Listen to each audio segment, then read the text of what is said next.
जब शिव की हथेली पर वो जल रही थी तब भी वो हंस रही थी। काशी में उस रात आकाश खून की तरह लाल हो गया था। धरती कांप रही थी, सूर्य चंद्र भय से छिप गए थे और बीच में नाच रही थीं भूतेश्वरी, अन्नपूर्णा का वह गुप्त उग्र रूप जिसे महादेव ने दैत्यों के संहार के लिए उत्पन्न किया था।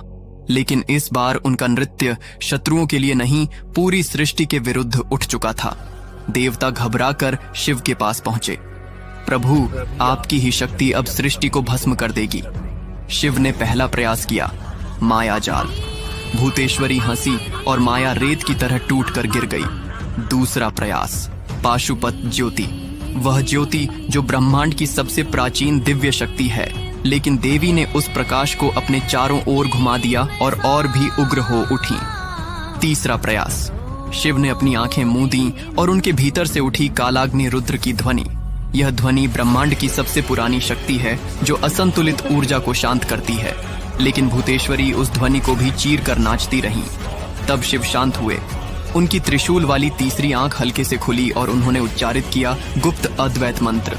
वह मंत्र जिसे कोई देव न ब्रह्मा न विष्णु कभी बोल नहीं सकते। मंत्र का पहला अक्षर भूतेश्वरी का विराट शरीर कांपने लगा। दूसरा अक्षर उनकी हंसी दर्द में बदल गई। तीसरा अक्षर वह रोने लगी। चौथा अक्षर वह अग्नि बनकर चमक उठी और अंतिम अक्षर पर वह अग्नि उड़कर शिव की दाहिनी हथेली में बैठ गई।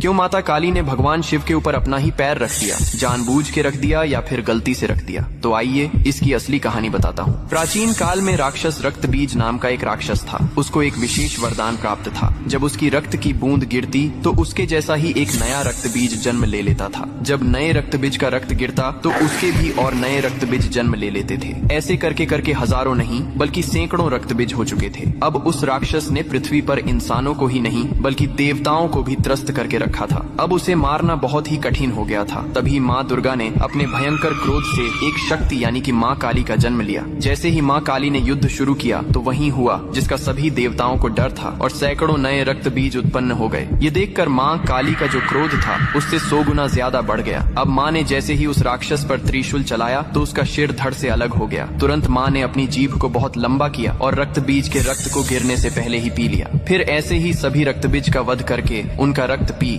कर उनका क्रोध अब 100 गुना से 200 गुना बढ़ गया था। धरती कांपने लगी थी, समुद्र मथने लगे थे, देवता भयभीत होकर इधर उधर भागने लगे थे। तब देवताओं ने भगवान शिव से प्रार्थना की, हे महादेव, आप ही माता काली के संताप को शांत कर सकते हैं। शिव ने देवताओं की पुकार सुनी और माँ काली के सामने युद्ध भूमि में पहुंच गए। लेकिन माँ अपने तांडव में इतनी लीन थीं कि उन्होंने शिव को भी नहीं देखा। तभी भगवान शिव ने स्वयं माता के चरणों में लेट गए। जैसे ही माँ काली का पैर अनजाने में शिव के सीने पर पड़ा, तुरंत